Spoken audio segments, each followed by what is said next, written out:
Cette partie est consacrée à quelques exercices pour davantage éclairer la première partie de ce chapitre. Donc nous aurons quelques exercices pour davantage asseoir les connaissances que vous avez reçues jusqu'ici concernant la première partie de ce chapitre. Donc nous avons ici quelques exercices pour ce chapitre concernant les glucides. Donc, comme premier exercice concernant cette partie, on vous demande ici de donner sous la forme linéaire et cyclique les ordres suivants avec le nom complet chimique, notamment D-mannose, D-galactose, D-glucose, D-fructose et D-ribose. Par la suite, on vous demande de justifier le D présent devant le nom de chaque glucide et de représenter la configuration opposée. Et comment appelle-t-on ces différentes molécules selon les configurations. Et par la suite, on demande de calculer le nombre total de stéréoisomères du D-glucose précisément. Donc, nous allons donc représenter sous forme linéaire et cyclique les ordres suivants. Le D-mannose, le D-galactose, le D-glucose, le D-fructose et le D-ribose. Donc, nous allons donner la forme linéaire et cyclique pour ces différents os et essayer de vous expliquer un peu suivant la configuration, les différentes conformations de ces os-là. Quelles sont la configuration spatiale de ces différents os, comment les constituants de ces os sont représentés de manière spatiale, de manière conformationnelle. La structure du D-mannose se présente comme suit. Nous avons carbone numéro 1, la fonction aldéhyde, puisque le D-mannose est un aldose, c'est-à-dire ayant pour fonction principale l'aldéhyde. Par la suite, nous avons les carbones intermédiaires qui portent la fonction hydroxyle. Le carbone numéro 2 a sa fonction hydroxyle qui regarde à gauche. Le carbone numéro 3 a sa fonction hydroxyle qui regarde également à gauche. Et le carbone numéro 4 a sa fonction hydroxyle regardant à droite. Pareil pour le carbone numéro 5. Et par la suite, nous avons le 6e carbone qui porte l'alcool primaire.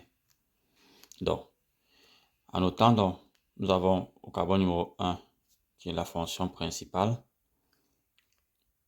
qui est ici aldéhyde, carbone numéro 2, le carbone numéro 3, le carbone numéro 4, carbone numéro 5 et carbone numéro 6. Et dans la structure, cette structure linéaire est dans le D-mannose. Ok? Et le D-mannose, donc, nous verrons plus tard pourquoi D. Je pense qu'il y a une question par la suite qui pose la question de savoir pourquoi la fonction D. Donc, on reprendra cette question plus tard. En ce qui concerne le galactose, le D-galactose, c'est la même fonction principale qu'aldéhyde avec l'hydroxyle du carbone numéro 2 qui regarde cette fois-ci à droite. Carbone numéro 3, l'hydroxyle du carbone numéro 3 qui regarde à gauche.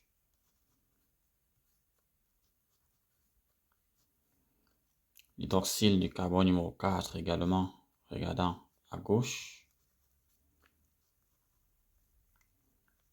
L'hydroxyle du carbone numéro 5 regardant à droite. Et le carbone numéro 6 portant donc l'alcool primaire avec 2 hydrogènes. Donc nous avons donc ici carbone numéro 1, numéro 2, numéro 3, 4, 5 et 6. Nous avons donc ici le D, galactose.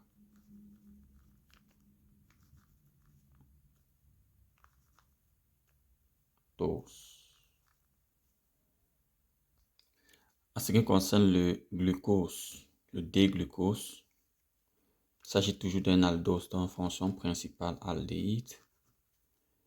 Carbone numéro 1, carbone numéro 2, la fonction hydroxyle qui regarde à droite.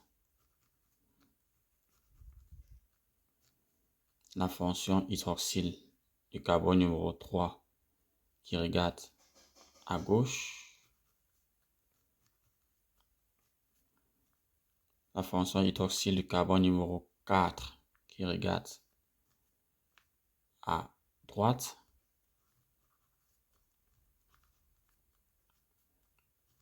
Fonction hydroxyle du carbone numéro 5 qui regarde à droite.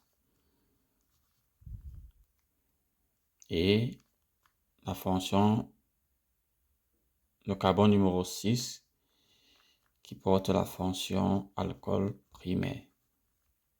Donc nous avons ici carbone numéro 1, carbone numéro 2, carbone numéro 3, numéro 4, numéro 5 et numéro 6. Nous avons donc ici le D-glucose.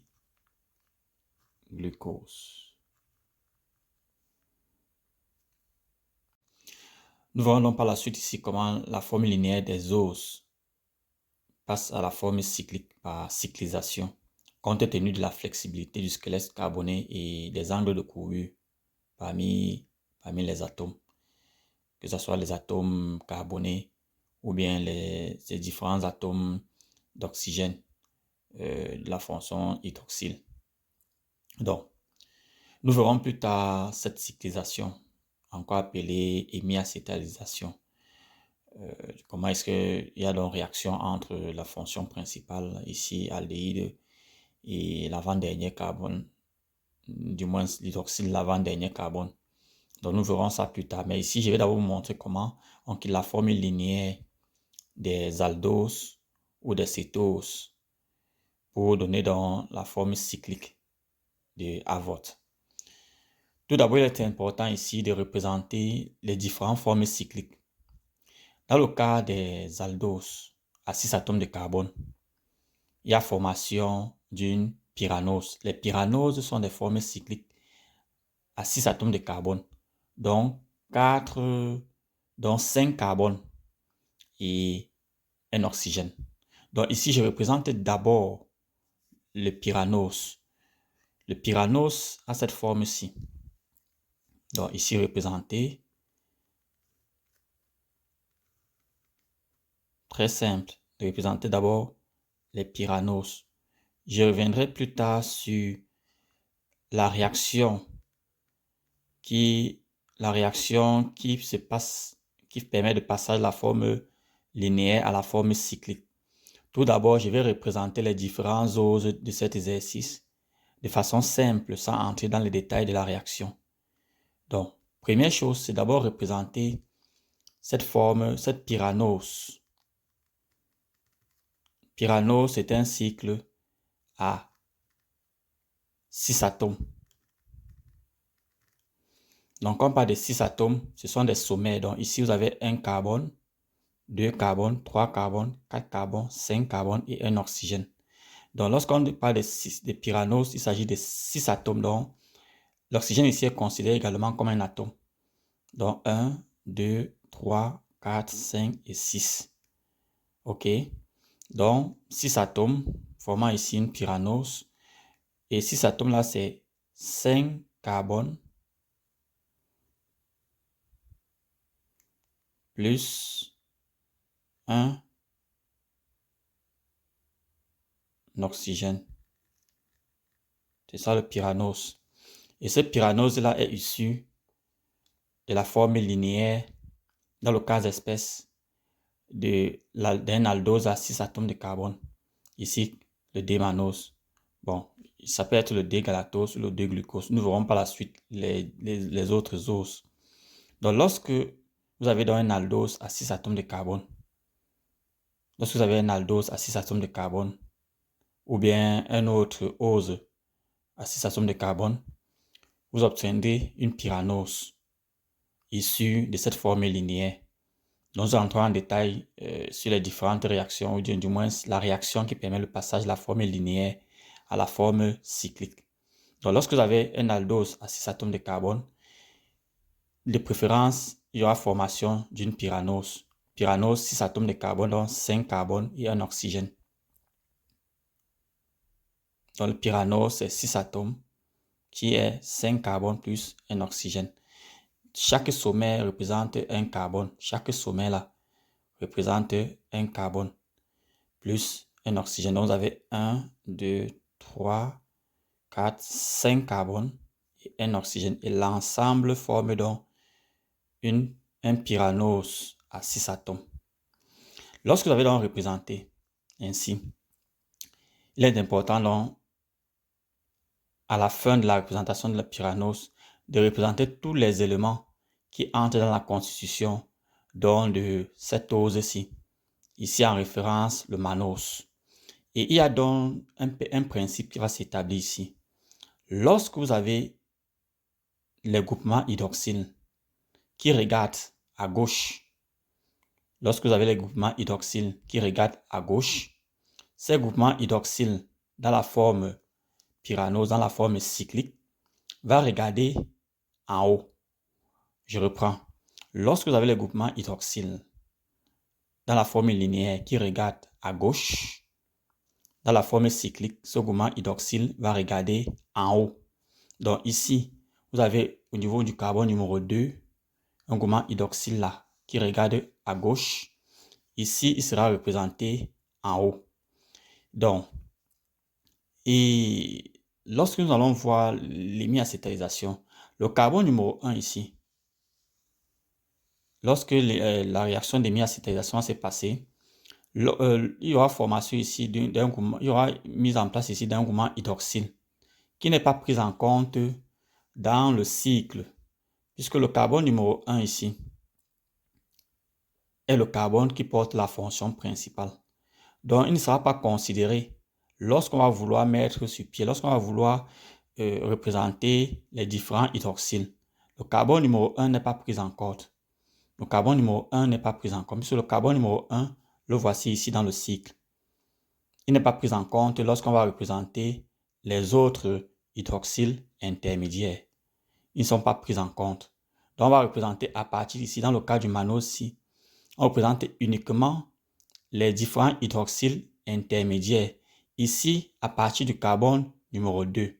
Donc, première chose ici à faire, c'est de représenter les différents carbones du cycle les différents carbones de l'ose linéaire. Donc, les différents carbones qui constituent le squelette linéaire ici dans le cycle. Donc, ici, vous avez le carbone numéro 1, ici, le carbone numéro 2, ici, le carbone numéro 3. Donc, comme je le disais, donc, tous les hydroxyles, tous les groupements hydroxyles regardant à gauche dans la forme linéaire vont se représenter en haut dans la forme cyclique. Donc, dans le cas du mannose ici, l'hydroxyle au niveau du carbone numéro 2 qui regarde à gauche sera représenté ici en haut, au niveau du carbone numéro 2. Donc, ici, vous avez un groupement hydroxyle. Celui du carbone numéro 3 qui regarde également à gauche sera représenté ici en haut. Donc là, en haut également, là, groupement hydroxyle. OK? Celui du carbone numéro 4 qui regarde à droite sera plutôt représenté en bas. Donc ici, en bas. OK? Et là, donc, celui du carbone numéro 4, ici au niveau du carbone numéro 5, ce groupement hydroxyle ne sera pas représenté dans le cycle. Parce que c'est lui en fait qui forme le cycle, qui fait le cycle. Donc c'est le groupement hydroxyle-ci qui réagit avec, nous avons vu tout à l'heure que la formation du cycle, la forme pyranose, se fait par interaction entre, nous avons vu la dernière fois, dans le cours, la dernière fois, que c'est une interaction entre le groupement hydroxyle de l'avant-dernier carbone et la fonction aldéhyde ou la fonction principale qui est ici aldéhyde. Donc, puisque ce hydroxyle a par interaction avec la fonction principale ici, aldéhyde, formé un cycle, lui n'existe plus, puisqu'il est déjà dans le cycle, puisque c'était une réaction entre le groupement hydroxyle situé au carbone numéro 5 et la fonction hydroxyle au carbone numéro 1. Donc, c'est ça qui a donc donné cet oxygène formé par acétylation, donc par cyclisation. Donc, ici, on ne tient plus compte de ce groupement hydroxyle. Par contre, cette fonction alcool primaire serait représentée comme le carbone numéro 5. Donc, il sera hors du cycle, puisque le cycle s'est formé par interaction entre l'hydroxyle au niveau du carbone numéro 5 et la fonction aldéhyde. Ce groupement hydroxyle n'est plus tenu en compte dans la représentation conformationnelle dans le cycle. Donc, puisqu'il il y a eu interaction entre lui et la fonction principale. Il fait partie désormais du cycle. Donc, ce qui sera donc formé, ce que nous allons donc mettre, c'est ce dont nous allons représenter ici à la fin, c'est cette fonction alcool primaire qui sera représentée donc hors du cycle, puisque le cycle était formé là. Donc, nous allons représenter hors du cycle. Donc, ici sera représenté là comme carbone numéro 6. Dans la fonction alcool primaire ici, sera représenté là comme le carbone ici, comme le carbone numéro 6. Ok, vous avez donc là la forme cyclique complète du D-mannose. Donc là, au niveau du carbone numéro 1, groupement hydroxyle qui regarde à gauche, ici représenté en haut. Celui du carbone numéro 3, le groupement hydroxyle qui regarde à gauche, ici représenté en haut. Carbone numéro 4, ce groupement hydroxyle regardant à droite, ici représenté en bas. Celui-ci n'est pas représenté parce qu'il a déjà interagi avec la fonction principale, formant un cycle, donc il n'est pas tenu en compte. Et le carbone numéro 6, la fonction alcool primaire ici, est représentée hors du cycle et forme le carbone numéro 6. Voilà donc la forme cyclique du D-mannose.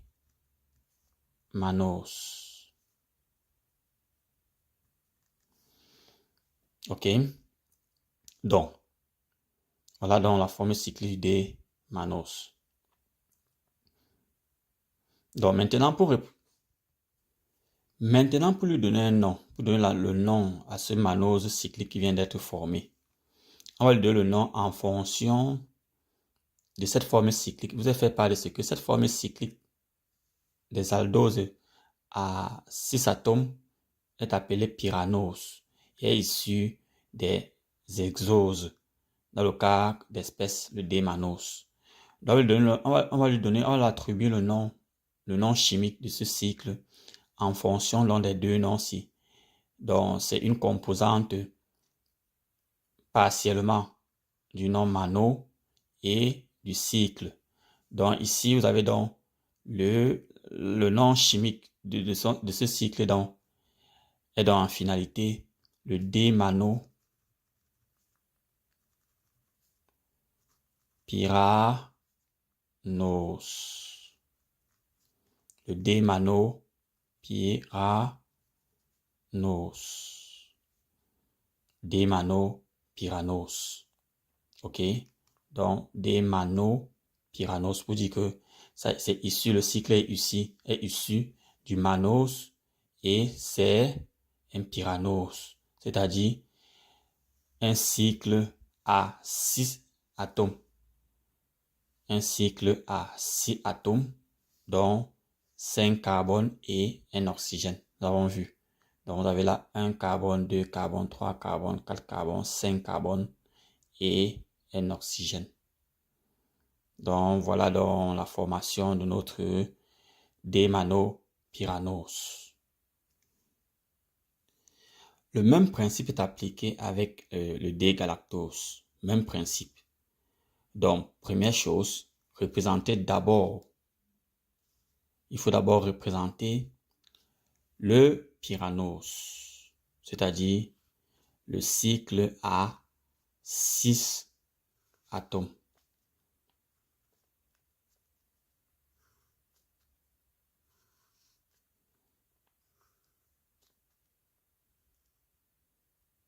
Donc, nous avons là notre pyranose, 6 atomes. Donc, 1, 2, 3, 4, 5, 6 atomes. Donc, vous avez là un pyranose à 6 atomes. Donc, 5 carbone et un oxygène. OK? Donc, 5 carbone et un oxygène. L'ensemble forme 6 atomes. OK? Même principe comme tout à l'heure.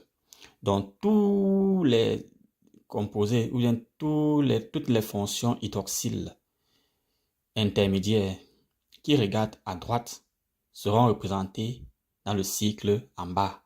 Et tous ceux qui sont orientés vers la gauche seront orientés dans le cycle en haut. Donc, tous les groupements hydroxyles sur la formule linéaire représentée à droite seront représentés dans le cycle en haut. Et tous ceux qui ont une orientation vers la gauche seront représentés en haut. Tu me fais comprendre? Ok, allons-y. Donc, le groupement hydroxyle au niveau du carbone numéro 2, ici, est orienté à droite. Donc ici, puisque son orientation s'est faite à droite, il sera donc représenté ici, en bas. Donc ici, vous avez donc ce groupement hydroxyle du carbone numéro 2. À droite, en bas. Donc, au niveau du carbone numéro 3, le groupement hydroxyle ici, au niveau du carbone numéro 3, est orienté à gauche. Donc, il sera représenté ici vers le haut. Il sera orienté vers le haut.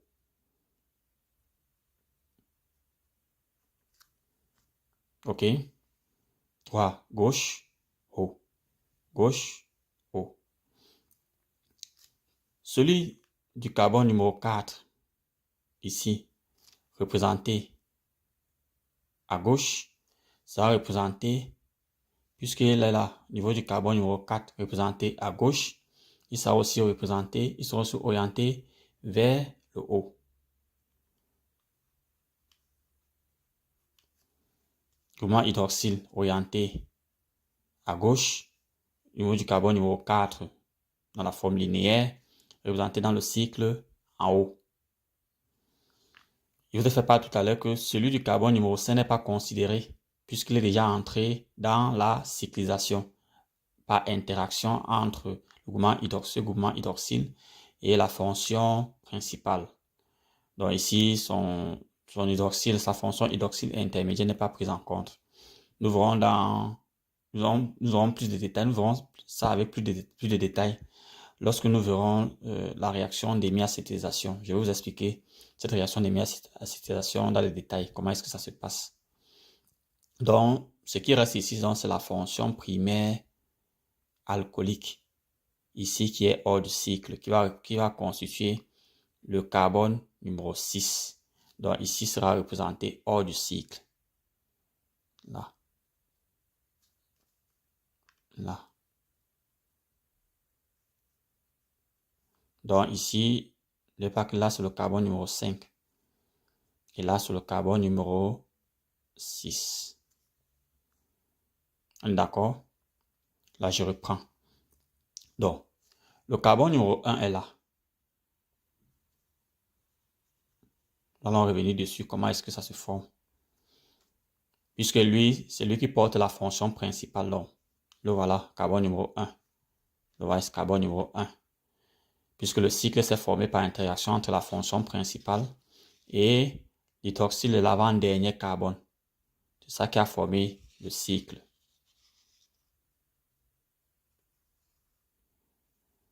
Donc, les orientations se font avec les groupements hydroxyles intermédiaires que voici.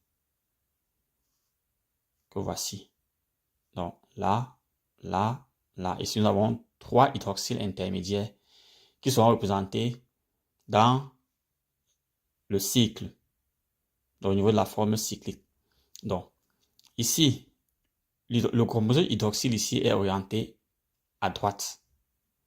Ça veut dire que ici sera représenté en bas. Donc, toutes les fonctions hydroxyles, tous les groupements hydroxyles, au niveau de la forme, tous les groupements hydroxyles sous la forme linéaire qui sont représentés à droite sont orientés vers le bas dans le cycle. Et tous ceux qui sont orientés à gauche sont orientés en haut dans le cycle. Donc ici, dans le cas du galactose, le groupement hydroxyle du carbone numéro 2, orienté à droite, sera orienté en bas dans le cycle. Et le groupement hydroxyle au niveau du carbone numéro 3, orienté à gauche, sera orienté en haut. Celui du carbone numéro 4 également, orienté à gauche, est orienté en haut dans le cycle. Le carbone numéro 5, lui, n'est pas inclus parce que celui qui entre dans le cycle par interaction, nous avons vu tout à l'heure avec la fonction principale et la fonction alcool primaire au niveau du carbone numéro 6 est hors du cycle.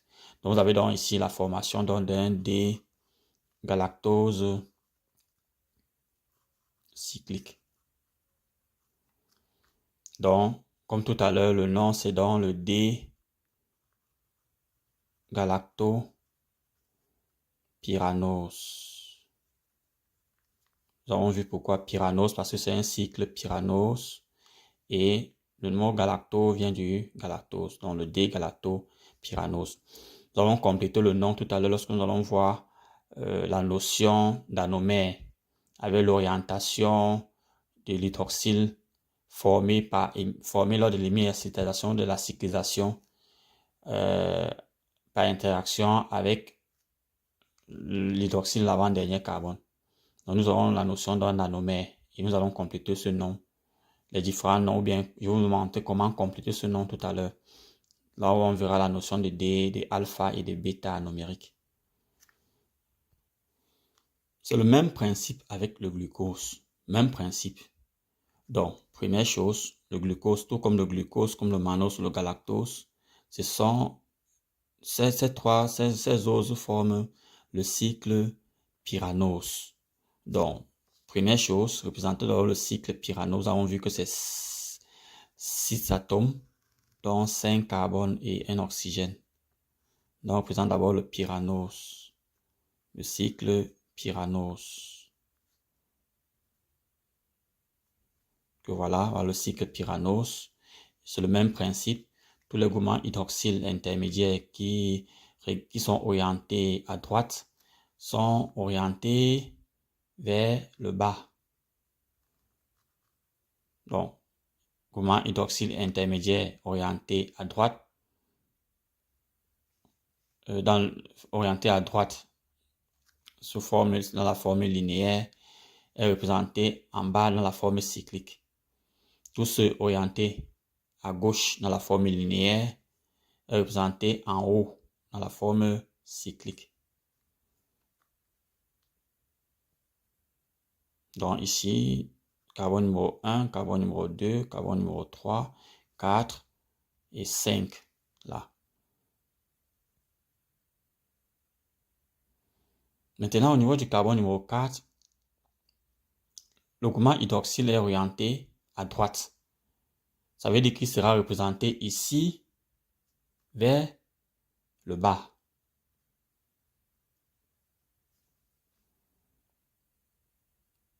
Puisque son groupement hydroxyle est orienté ici à droite, dans le cycle, il sera représenté en bas. Carbone numéro 5, je vous ai dit tout à l'heure que lui, on ne peut pas le représenter dans le cycle parce qu'il a interagi C'est lui qui a formé le cycle. Donc, il y a eu interaction entre ce groupement hydroxyle et la fonction principale ici aldéhyde pour former le cycle. Donc, son groupement hydroxyle ici n'est pas pris en compte. Et la fonction alcool primaire ici au niveau du carbone numéro 6 est hors du cycle. Donc, il est représenté ici hors du cycle. Il représente donc le carbone numéro 6. OK? Donc, la fonction hydroxyle alcool primaire, ici au niveau du carbone numéro 1, qui est orientée à droite, est représentée dans le cycle en bas. Carbone numéro 3, son groupement hydroxyle est orienté à gauche. Dans le cycle, il est orienté en haut. Groupement hydroxyle du carbone numéro 4, orienté à droite. Dans le cycle, orienté en bas. Et la fonction alcool primaire hors du cycle, puisque le cycle s'est formé par interaction entre le groupement hydroxyle de l'avant-dernier carbone ici, le carbone numéro 5 et la fonction principale. Nous verrons ça en détail une prochaine fois. Donc, il y a donc formation du D-glucose cyclique. Puisqu'il s'agit d'une pyranose, nous avons vu tout à l'heure. Donc, le nom c'est D-glucopyranose. Et là, avec un groupement hydroxyle dont on ne connaît pas encore l'orientation. Nous allons voir ça en détail lorsque nous allons évoquer la notion d'anomère. Et la notion d'anomère, on va faire intervenir, va donc nous faire voir quelle orientation prendra en fonction de l'interaction, en fonction de la configuration des différents groupements hydroxyles formés lors de la cyclisation. Quelle orientation va prendre ce groupement hydroxyle. Donc pour le moment, je suis juste en train de vous montrer comment quitte la forme linéaire de Fischer des oses à la forme cyclique d'Haworth, avec les différents principes. Par contre, le D-fructose va former une furanose. Donc, au lieu de former une pyranose comme tout à l'heure, va plutôt former une furanose. Les furanoses sont des cycles à 5 atomes. Ce sont des cycles à 5 atomes, donc 4 carbones et 1 oxygène. Donc, voici donc le furanose. Voici donc le furanose.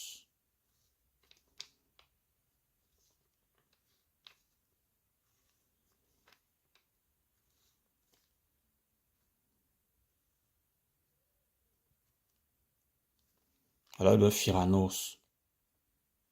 Donc, 1, 2, 3, 4, 5 atomes.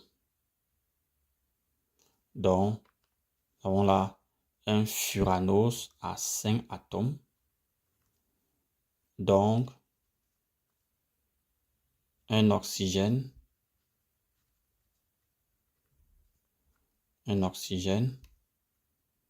et 4 carbones. C'est ça le furanose. Donc, au lieu de pyranose comme tout à l'heure, ça c'est un furanose, un cycle à 5 atomes. Donc, 4 carbones et un oxygène. Ce furanose est issu donc de l'interaction entre l'avant-dernier carbone, entre le groupement hydroxyle de l'avant-dernier carbone et la fonction principale. Nous verrons ça en détail tout à l'heure. Nous verrons ça en détail plus tard. Ça forme donc le cycle. Donc avec une une estéréisation de la fonction alcool principal. Donc ici, au niveau du carbone numéro 1, le carbone numéro 1 ici n'est plus, comme tout à l'heure, ce n'est plus la fonction principale, mais plutôt une fonction alcool primaire. N'oubliez pas que les cétoses ont pour fonction principale une cétone qui est représentée au niveau du carbone numéro 2. Dans les cétoses, la fonction cétonique des cétoses est portée par le carbone numéro 2. OK? Donc, première chose, dans le cycle, donc, il faut représenter donc, cette fonction alcool primaire. Là. Donc, on le représente ici au niveau du carbone numéro 1.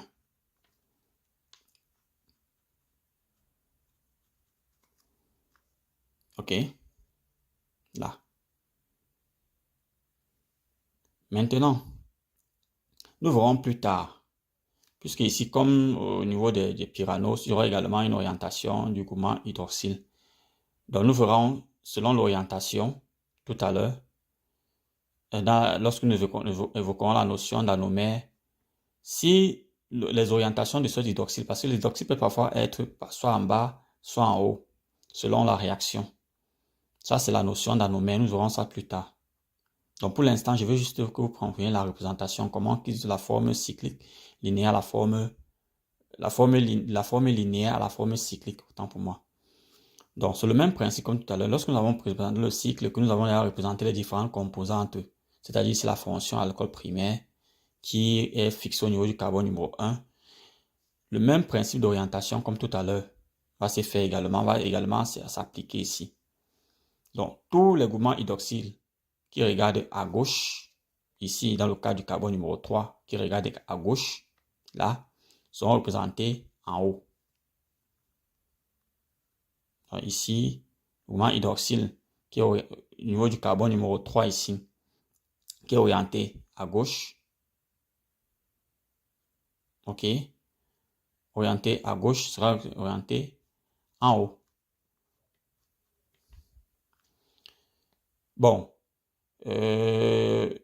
Ici, il faut prendre en compte, il faut prendre en compte c'est que là, nous avons le carbone numéro 1. Donc ici, c'est plutôt le carbone, voici le carbone numéro 1 plutôt là, carbone numéro 1 là, ici le carbone numéro 2 là, ici le carbone numéro 3 là, ici le carbone numéro 4 là, ici le carbone numéro 5 là. Tout à l'heure, j'ai mis 1, 2, la numérotation de tout à l'heure, c'était pour présenter, pour orienter, du moins pour représenter la numérotation des différentes composantes du furanose. Mais si on veut prendre en compte la numérotation dans le cycle, du moins dans la numérotation de la configuration, ou bien de la représentation linéaire, vous convenez avec moi que le carbone numéro 1 est porté par la fonction alcool primaire que voici. Là, 1, 2, 3, 4, 5. Donc ici, nous enlevons ça parce que cette numérotation, la numérotation précédente, c'était la représentation, c'était pour montrer le nombre d'atomes dans le furanose. Mais si on veut prendre en compte la représentation, la numérotation de la forme linéaire, il faut représenter les différentes composantes. Ici, le carbone numéro 1 est porté par la fonction alcool primaire, que voilà, donc le voici. Et celui numéro 2, que voilà, est porté par la fonction cétonique. Et c'est cette fonction cétonique tout à l'heure qui a réagi avec le gourmand hydroxyle au niveau du carbone numéro 5. On est d'accord? OK. Donc ça veut dire que le gourmand hydroxyle au niveau du carbone numéro 3 qui est orienté à gauche sera orienté ici en haut. Et celui du carbone numéro 4, gourmand hydroxyle du carbone numéro 4 qui est orienté à droite, est donc orienté ici vers le bas.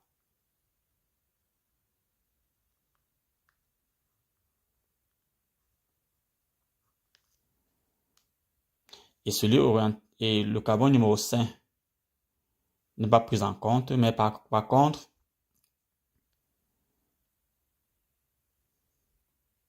OK? Par contre, ici, on aura une orientation du OH, du moins de la fonction alcool primaire ici. On aura une représentation là vers le haut. Fonction alcool primaire. On est d'accord? On est d'accord?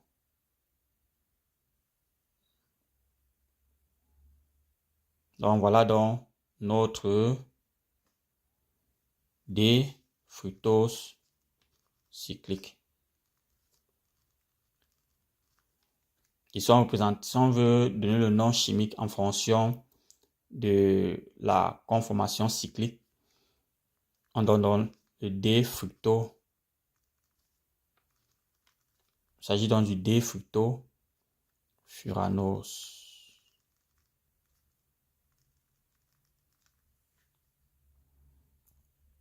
D-fructofuranose. D-fructofuranose.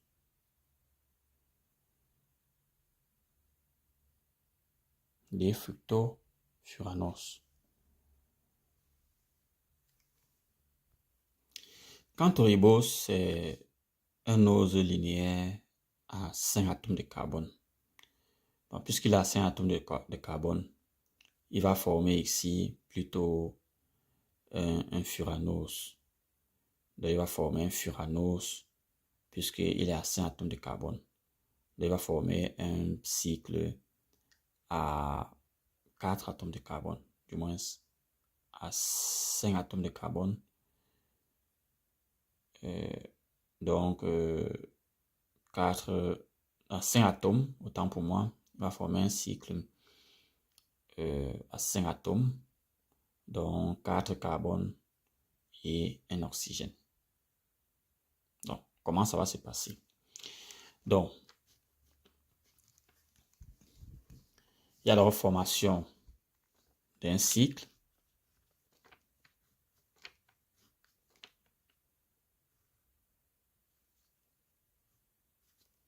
Que voici.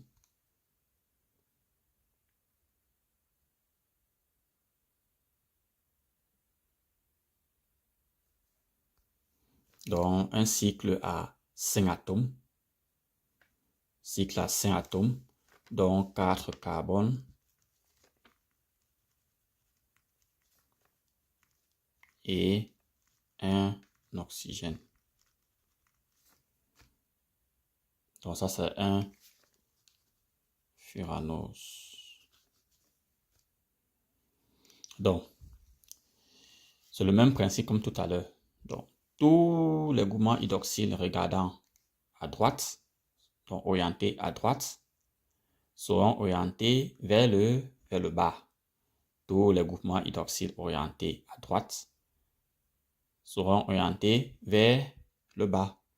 Donc, je vais numéro d'abord mes atomes de carbone. Nous avons là un atome de carbone qui porte la fonction principale, donc carbone numéro 1, numéro 2, numéro 3, 4 et 5. Je fais part de ce que le ribose, c'est un aldose. Aldose, parce que sa forme, dont la fonction principale est aldéhyde. C'est un aldose à 5 atomes de carbone. OK. Donc, pour donc former le cycle, on forme d'abord, du moins, on met en place d'abord le furanose, qui est un cycle à 5 atomes, donc 4 carbones en oxygène. Que voilà, 1, 2, 3, 4, 5. 5 atomes, 4 carbones et un oxygène. Maintenant, nous allons représenter donc les intermédiaires. Donc, commencer par représenter les intermédiaires. Ici, l'intermédiaire hydroxyle au niveau du carbone numéro 2, puisqu'il est orienté à droite, sera orienté vers le bas. À droite, vers le bas. Pareil pour l'hydroxyle fixé au niveau du carbone numéro 2, orienté à droite. Dans la formule linéaire, il sera représenté également en bas. Maintenant, ici, le carbone, l'avant-dernier carbone ici, c'est le carbone numéro 4. Ce n'est plus le carbone numéro 5, comme dans les exos, comme au niveau des exos.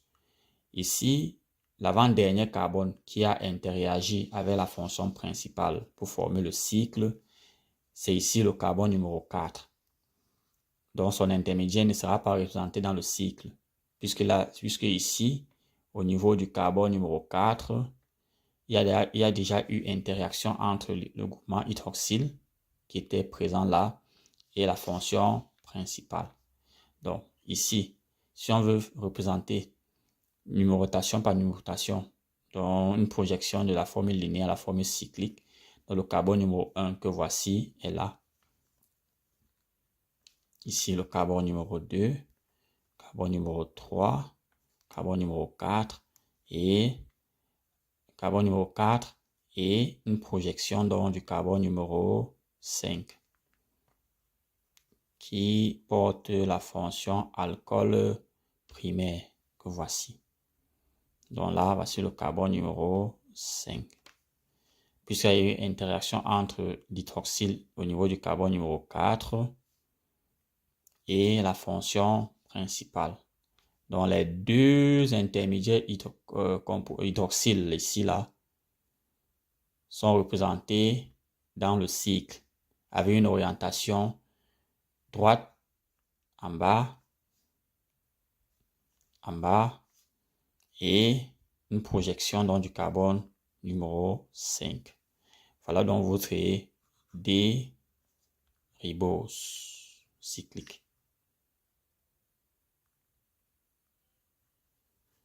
Puisqu'il s'agit d'un cycle furanose, on parlera donc de déribose furanose. Et ce sucre-ci, ribose, nous avons vu qu'il entre dans la constituante de l'ARN et également de l'ADN. Nous allons voir plus tard, lorsque nous verrons les acides nucléiques, quel changement, quelle modification s'effectue pour que ce ribose-ci devienne le désoxyribose, qui est une composante importante de l'ADN. Mais le ribose est une composante essentielle de l'ARN.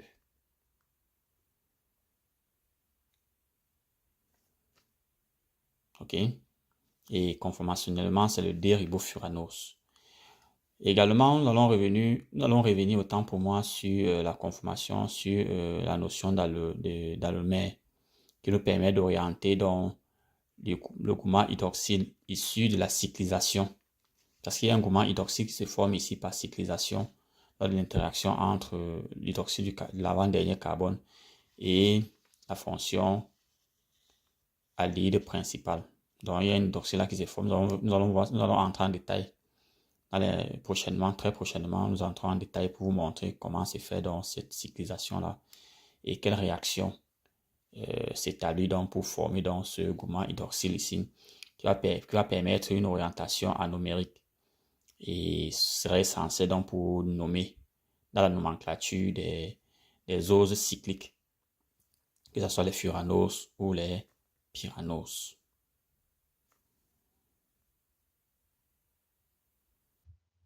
Nous allons à présent justifier le D devant le nom de chaque glucide et représenter la configuration opposée à la configuration D. Et à partir de cette configuration opposée, de le nom de chaque glucide selon cette nouvelle configuration. On parle de configuration D dans la représentation des fichiers linéaires des oses lorsque l'hydroxyle porté par l'avant-dernier carbone est à droite. Donc, comme vous pouvez le constater sur ces exemples-ci là, vous voyez là le D-triose, le groupement hydroxyle porté par le D-triose qui se trouve à l'avant-dernier carbone est orienté à droite. C'est pour ça qu'on parle de D. Donc ici c'est le carbone numéro 3. Carbone numéro 3 qui porte le groupement hydroxyle est orienté à droite, on parle de D. Et vous voyez ici que le carbone numéro 3 c'est l'avant-dernier carbone. Donc l'hydroxyle du carbone numéro 3 ici est orienté à droite. C'est pour ça qu'on parle de D-triose. Donc, l'opposé de D-triose, c'est L-triose. Parce que l'hydroxyle qui est porté par le carbone numéro 3 ici, qui représente l'avant-dernier carbone, est orienté plutôt à gauche. Donc L-triose, hydroxyle porté par l'avant-dernier carbone, est orienté à gauche. C'est ça qu'on parle de L-triose. Alors que D-triose, cet hydroxyle-là qui est porté par le carbone numéro 3, qui représente ici l'avant-dernier carbone, est orienté à droite. Et vous pouvez le constater avec les exemples ci-dessous. Nous avons là le D-mannose, dont le groupement hydroxyle, l'avant-dernier carbone, ici le carbone numéro 5, est orienté à droite. Alors qu'en face, vous avez le L-mannose, dont le même groupement hydroxyle, fixé au niveau du carbone numéro 5, regarde plutôt à gauche.